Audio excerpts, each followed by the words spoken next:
What's up, everybody? It's Uncle Joey here, and I thought I would take you on a tour of the most recent project for the city. This was a lengthy one, minus the trip to Indianapolis, Greensburg, I think the name of the town was, for the great conjunction of Saturn and Jupiter. This project took all of the last 6 days to complete. And if you want to know the immensity of it, of the entire project, the cubic blocks necessary to complete it. The project was 39 by 39 by 20. So if you want to take out your calculator and multiply 39 times 39 and then multiply that by 20, that'll give you the amount of blocks necessary to complete this project. So obviously a lot of mining had to be done, and it took a long time. So without further ado, let's take you up to the observatory so you can get a good bird's eye view before we take you inside. So we're going to take you up here to the 5th floor observatory. And there she is in all of her immensity. I don't have a name for it yet. I'm kind of leaning toward Kasparov Arena. You'll see why I want to name it after Garry Kasparov. Garry Kasparov, incidentally, was my favorite chess player of all time. He was the champion that dethroned Bobby Fischer. Up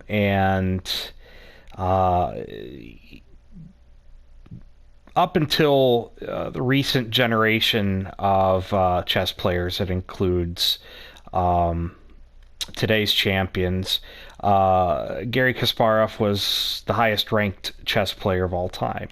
So let's take a look as to why the arena is going to be named after Garry Kasparov. So we'll go down here.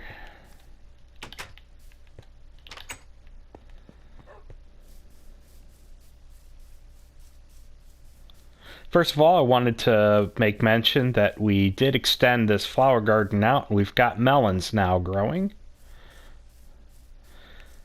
So there is one difference from the last tour that we made. And here is the immense arena. What a monstrosity. This thing is actually so enormous. You will see a problem that arose in the process of making this. We'll make reference to it once we get in here. So we come inside the main doors, or the vomitorium, as the Romans would call this. And here we have the competitors that way and the spectators this way. Let's go check out the competitors. You're probably wondering, what the heck is all this on the floor? We'll come to that probably in a little bit. So in here is a large room. This is probably going to end up being like a janitor's closet or something like that. I really don't know what to do with that room quite yet. Up here, up these stairs, are our competitors' locker room A and locker room B. Inside the locker rooms are going to be chests with the materials necessary to construct the items that you would need to use inside the arena here.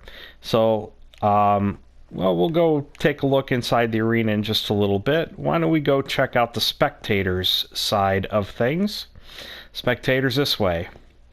Yeah, like I said, this is an enormous building. It was an enormous project. As you can see, we have employees in this building, and they are snow golems. We have walking snowmen that are employed by the arena. That is why there's snow all over the floor here. And we have one working the concessions and souvenirs. Concessions sold here is chicken and chips, fish and chips, and watermelon. And the souvenirs that are sold here are souvenir leather helmets and roses that are to be bought to give to the victor, kind of like bullfighting kind of thing. So why don't we have a walk inside here through the gate up into the spectator area, and you will see the arena. This is a humongous, basically battle chessboard. You'll see our security guard. The reason why we have a security guard down here on the board in the actual arena area is basically because right here's our standing room only area. This is all the seating.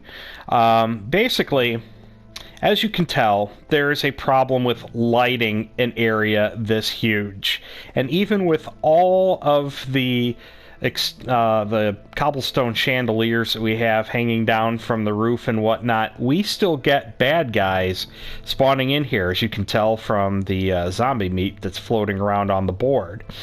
Bad guys, mobs, hostile mobs as they're called, spawn in here all the time at night. So Mr. Iron Golem was created to be the security for the arena floor.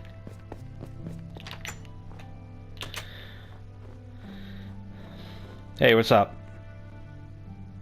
Take off, you hoser, eh? Okay, anyways. So we're gonna go in here to the actual arena floor.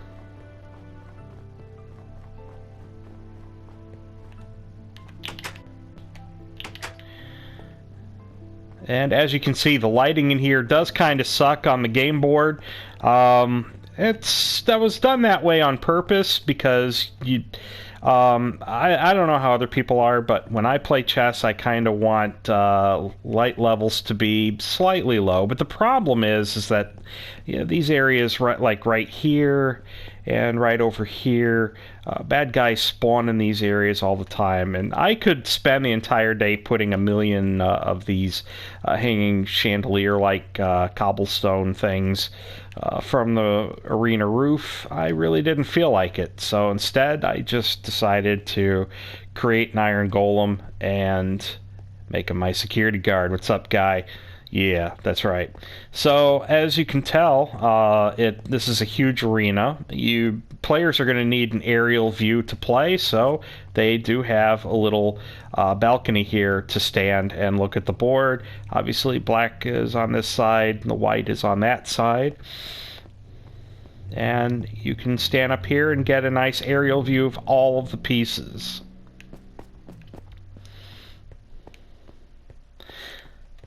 So that is the inside of the arena in a nutshell. This project was enormous, and of course it's still not done yet. We need to get a ton of wood in order for people to construct the chess pieces in order to play. And up here on the roof we had the same problem as the arena floor. And instead of setting up 1,000,000 torches and whatnot, we hired roof security.